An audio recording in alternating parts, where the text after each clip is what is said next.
Wake Wilder, would you like to begin for us? Please.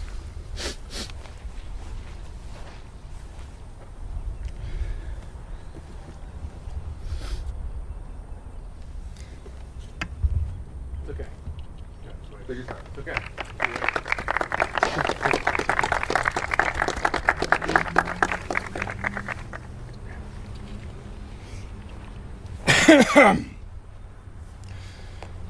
I believe it's important on days like today to remind ourselves that we are bound together not by grief, but by a single thread that connects and interweaves many different fabrics. That thread that stitches itself into our being, fiber by fiber, is love.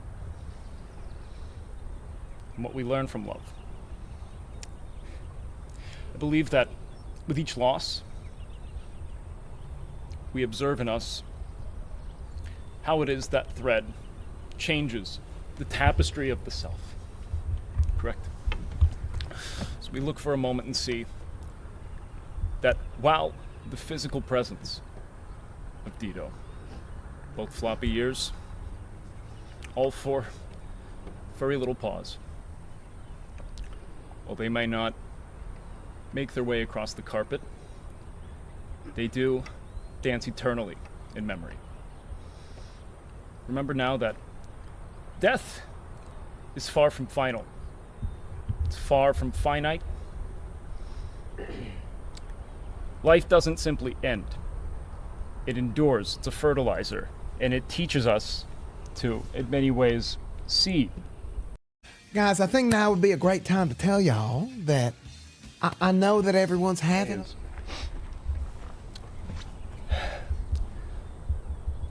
Life only ends if we allow it to. Dedo, as a spirit, lives in all of us. And what does that spirit represent?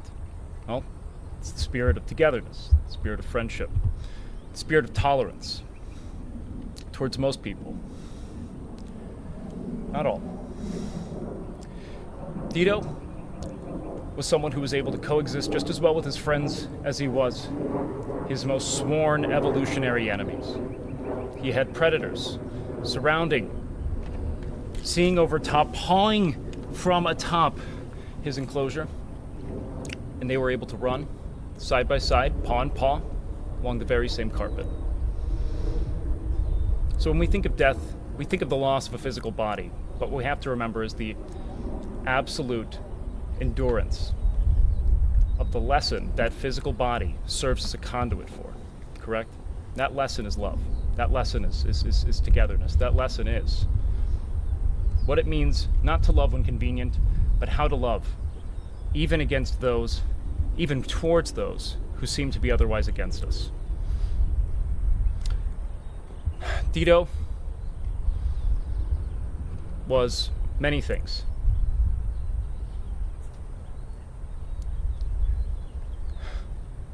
Dedo was, I think first and foremost, a champion of unity, but beyond that, champion of unity amongst all people. He was a champion of women's rights.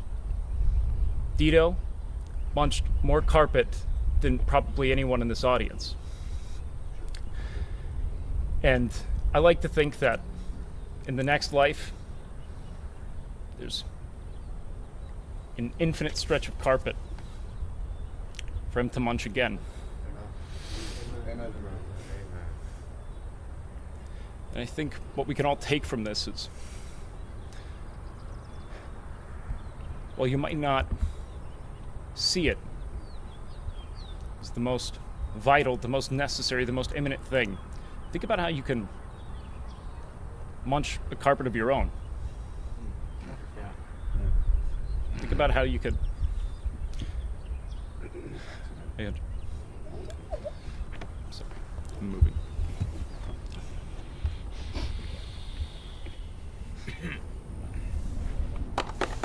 Dedo was, most importantly, above all things mentioned, a bastion of togetherness a symbol of what it means to not be a lone prancer, but how to sit. And let's give you an example. A rabbit can swivel its ears 180 degrees. There's no thing in a given room a rabbit cannot hear. A rabbit possesses the capacity to see in a 360 degree frame of point. The entirety of the room is visible to the rabbit at any given moment. No sound, no sight escapes that rabbit. And even though the door was wide open, it refused to leave. Facts. Right. It refused to leave. That's right. Thrust in an environment of revolving door, of screaming, radically unfunny people, he stood right there and munched that damn carpet. Amen. And that's why, on one final note, I encourage each and every one of you to look not towards those that you love, but those that you see as being postured against you and say, I love you.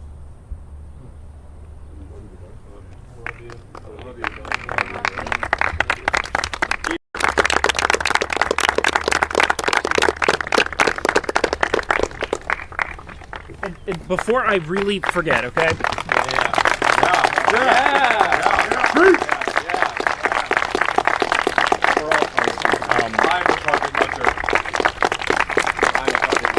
Know one thing. These applause, they're not for me. They're for the spirit of what could have been. Get off the stage, you almost carpet.